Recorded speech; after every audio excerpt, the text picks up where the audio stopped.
Hello everyone, I'm Paul Feldman and I'm here with my longtime friend of the business, Tyrone Clark. We're here in DC and Tyrone is one of the best marketers that I know in the annuity world, and we're going to talk about marketing today for advisors. So Tyrone, what are some things that you're seeing from the advisors that you work with, that you know throughout the industry? Because you are a pioneer in the annuity space. Thank you. I appreciate that. Well, I'm still very heavily involved in the depths of daily marketing with agents, and I live the experiences with agents. I invest in marketing with the agents. So, Paul, one thing about our business, we have to have results. An advisor, an agent has to have people to see. And the bottom line here, agents just simply want their calendars full. And as you know, everybody's been doing a lot of seminars, and the seminars have gone through trend changes. There used to be no food seminars, and then food seminars, and then classes and workshops and university sponsored. COVID kind of went to knock everything down to zero, and then seminars started kicking back up. But the nation was pushed into technology, and the nation then went to ordering and doing everything online, and so everybody got a quick start into the digital age. So now the trend is changing from seminars, classes, and workshops to online virtual. And that's a big discussion, but to help everybody here today, when it comes to the online world, that's where all marketing is going to be. It's all going to be online. Advisors are going to have to convert their practice to totally online. And so we've learned the hard way, the real hard way, Paul, about making a lot of mistakes online. And we are very fortunate to have spent a lot of money, a lot of time, pain, blood, sweat, and tears to have really figured out, with no hype, no BS, how agents can still fill their calendars but totally online. Okay, how do they do it then? Okay, so I obviously I'm an FMO, but I want to remove that, and I want to give sincere, helpful information to everybody. Now, going to converting your practice to online, there's 7 steps that an advisor needs to go through, or a financial firm. Okay, the first step, Paul, is they're going to have to make sure that they know how to run a business online, and that means that the insurance industry, for example, is using e-applications and going virtual as well. So that's number one. The second step is they're going to need some tools that they're going to have to put in, install. But number 3, this is important. Agents need to Google themselves. They need to see what is out there on Google. And to their surprise, there may be negative things and they may not get response. The next step is their websites. Their websites are not acclimated to virtual online marketing. So they probably have to redo their websites. But the next step. So let's just stop there. Yes. I want to continue on this. Okay. What do you see most wrong with agents and advisors' websites? Okay. What's wrong is they have pigeonholed themselves into an area that is different than what they're marketing for. So, for example, if I'm utilizing an online prospecting system that is talking about qualified plans, and then when people go on my website and they see that I'm talking about disability insurance or health insurance or Medicare, they see there's a conflict. People are going to research the advisor. They're going to look all over the internet on everything. So we have 7 steps to help an advisor to knock down every step so that they're in good position. Now, on the website, Paul, people can tell if the website is old. Unfortunately, a lot of people, a lot of advisors don't invest in themselves like a business. And what they don't do is invest in quality design, quality graphics. If it looks like a high school kid put your website together, And a lot of them do. it's going to cost you. So, Paul, why spend thousands of dollars on a digital marketing campaign only for those prospects to look at your website and go click? As my friend Al Casado says, you're one click away from obscurity. Yeah. That fast.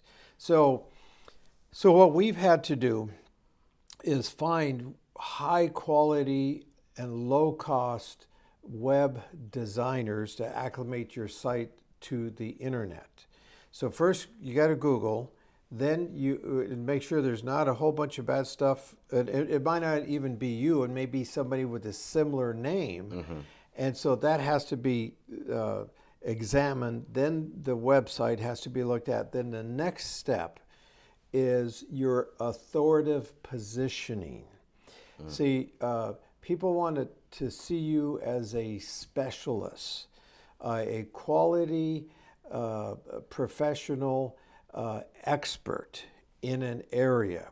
So we had to go out again and find another source, a gentleman named Michael Sanders, who has a company called Authoritative Positioning. And this is economical. I mean, we're not talking about crazy amounts of money. So the website is going to be redone to a high level. We got examples of that. The next thing is your authoritative positioning. Okay, so you got to get those things in step. Then here's the next issue. Paul, how do you appear online? This is amazing how professional advisors with credentials and experience and education and background will go online. Their microphone would be horrible, no lighting equipment, their background behind them. Mm-hmm. So when they're doing a Zoom call with a terrible. client and it looks like they're in their basement. And what's very common is they're looking down into a camera, or they have glasses and it's glaring, or their forehead is glaring. So they need to pay attention to their appearance online. Mm-hmm. And my recommendation is don't get those computerized cheap backdrops where you're blending into the background. Yeah. We had to go to another source. Those are 3 sources that we utilize to get your background just right for your audience. Because when people are looking at you online, they're making opinions and judgments, and like Al says, one click away from obscurity. Mm-hmm. And my whole office at where I work, and I don't know that you've ever done a video, or we've done a webinar or anything. My whole office is designed around what my background looks like. Well, with bookshelves, everything is put in place. Every book is, if you could see it, there's a reason for it being there. It's like, when you sell your real estate, your home, you hire professional stagers that stage your real estate. It's similar. So let's review here what I'm talking about. To go virtual, this is just the beginning part. Okay, the other part of it is your interaction, your language you use, your time, your schedules.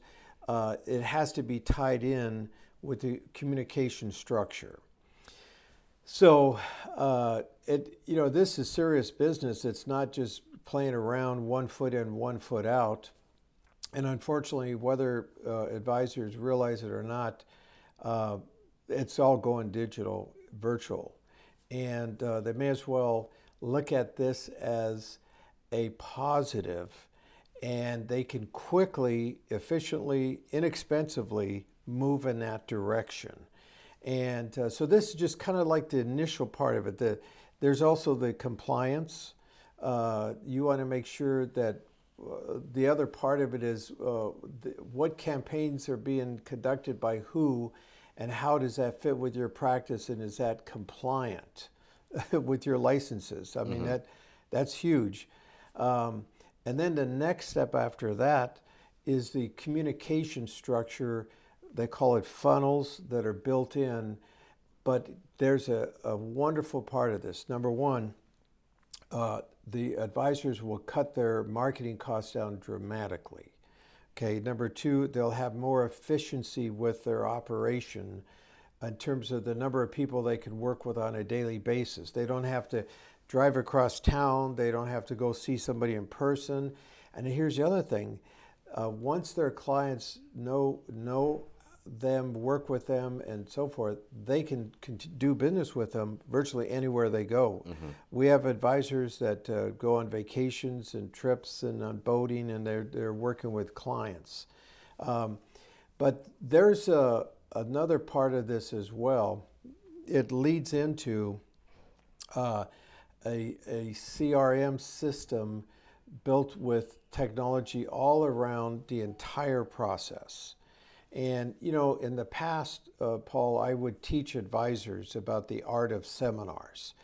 And every single thing you can think about in seminars, from how you bond with people, how you dress, what you say, you walk around, roll up your sleeves, loosen your tie, take your jacket off, touch your audience. That's the science of seminars. Now you have the science of online. Mm-hmm. And here's something important for everybody to know. Think about this. What's important is the customer experience online. Okay, that experience online is a big thing. And there's experts now that simply study the experience of the other person online in relation to you.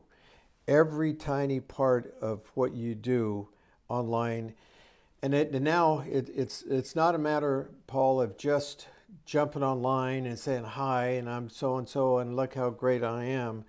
It really should be done professionally and with different steps.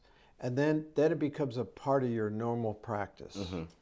Yeah, you got to keep following up. I mean, after a seminar, you do a great performance, you don't follow up. And you can't expect to send one email to somebody and for them to want to do business with you. Well, there's good news and bad news in this discussion about going virtual online.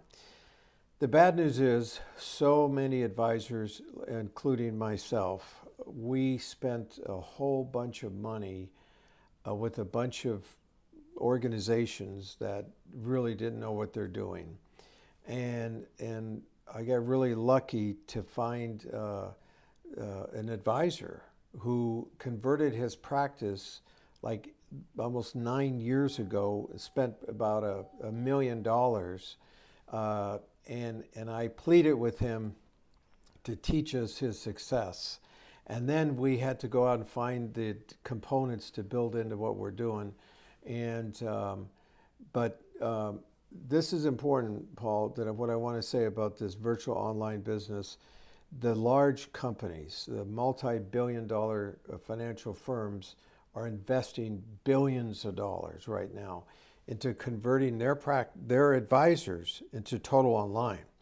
So this is kind of like a last opportunity for the independent advisor to put a stake in the ground and pull themselves forward and quickly move in that direction before the firms come in with all of their gizmos and shiny objects for people.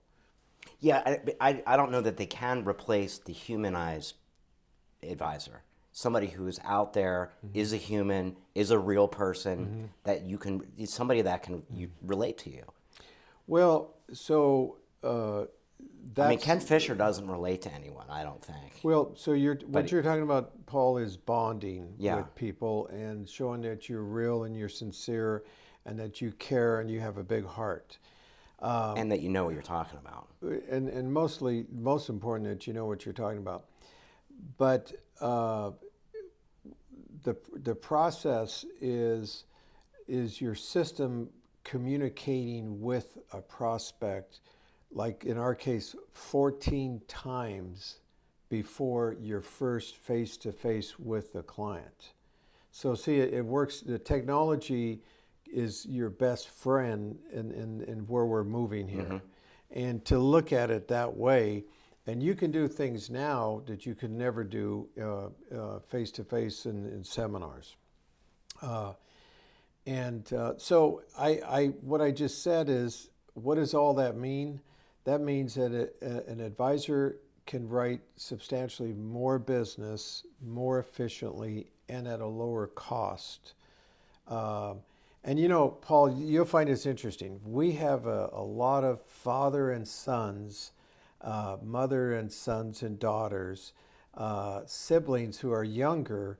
And the advisors, you know, the insurance agents are 58 to average age to like 68 years old. And their kids are technology savvy. And now the kids help their parents get all set up. And a lot of times now you have financial teams of mom and sons or daughters, or father and sons and daughters. And that's actually a great way to walk your son or daughter into the business because they're used to it. And have a transition plan. Yes. Like most advisors don't even have a transition plan. Yeah, that's. I have a lot of experience with agents who pass away and sadly left their practice in shambles. You know, there's technology now that I don't want to mention a company name, but they can easily, affordably tap into a technology that puts all their clients together and sets it up for sale. If they get deceased or ill, they can sell their annuity practice, and that, you know, they can get that information through you. Okay, so I always ask this of everybody. What is a question I should have asked you that I didn't? So, Paul, if I wish I could tell them stuff that would blow their mind.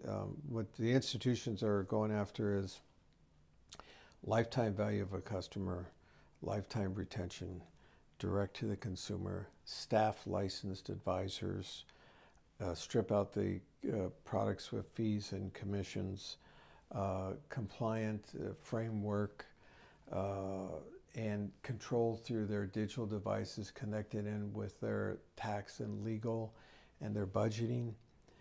That's where things are going. And once you get a consumer in that spot, they're not going nowhere else. And that's where it's going. So but I'll tell you that the good news is, Paul, the advisor who specializes in an area, that is the freedom and the control and the opportunity for an advisor when they specialize in an area. Plant your flagpole and specialize. You know, and be the expert. Yes. And people want to do business with people they know, like, and trust. And trust is earned. It's not given. And That's trust right. can be earned by being a thought leader, by putting your message out there. And well, you know, Paul, one area that is a blue ocean, just a complete blue ocean for advisors where they can separate themselves from everybody else, be of enormous help for people, have unbelievable opportunity, is the biggest threat to retirement we know is taxes, we know it's inflation, and we know it's market risk and volatility. Those are big risks to retirement. But there's a bigger risk, and it's simply aging. And 70% of all people over 60 will end up using convalescent home health, skilled and meter custodial care. They will have Alzheimer's, Parkinson's, dementia. And Paul, when you're going to have to take out of your pocket $8,000 to $20,000 a month on top of a down market or volatile, on top of inflation, on top of increased taxes, the whole old idea of don't worry, the market will come back and you'll be restored is not going to happen for a lot of older folks. And I fear that the legal industry is going to wake up and say, if you're a fiduciary and you did nothing about this, we're going to hold you responsible. But Paul, our industry has phenomenal products that we call it longevity care asset allocation. By allocating a portion of your portfolio here, whether you live, die, or quit, you're going to be good. And in these products are magnificent. We have a solution. The whole nation should know about this. Every advisor should become school educated in this area, a longevity care asset allocation. And I think it's going to explode. But you want to become competent and knowledgeable in this area. It's not about product, it's about the whole process. Mm-hmm. More of a holistic approach, Yes, to what people are really going to live. Yes. I mean, because, we're all going to die. Really? Not if you're in California. There hasn't been one person that's ever escaped death. Well, Paul, I have been passionate and on a mission for 40 years about annuities. And I am a walking history book of annuities. I'm like a national museum piece of annuities. But to this day, after all those years, you can take these fixed products and you can say, hey, safe, liquid, tax advantages, competitive returns without risk, probate avoidance, simplicity, exchangeability, and income they cannot outlive. By gosh, it's about time, which is happening now, that the Wall Street side of the world is waking up to these products. And when it comes to the phenomenon of the index annuity, developed with Richard Cato from Genesis Actuarial Firm in 1994, which became a Keyport product, and I was one of the first to see it. What you have, Paul, is safe and secured compounding growth, guaranteed on a tax-advantaged basis with the ability to capture a significant portion of index returns without having to risk principal nor risk prior gains. So when you look at these products, it's not so much they have a part, they have the part in retirement. And it's about time that the entire financial industry, from all the different sectors, from the broker-dealer world, the securities world, and of course the insurance, come together for that consumer and insert these products just so that they have a secure retirement. And I would love to talk about all the experts, winners of Nobel Prize, that base mathematics. Yeah, actuarially everything sound on product. this. Yes, so I think the time is coming not only for the various sectors of the financial industry to come together about the magical wonders of these great products, but also for the regulatory world, but more importantly, the federal government, to partner with private commercial solutions so it doesn't end up on their shoulders to provide this to consumers.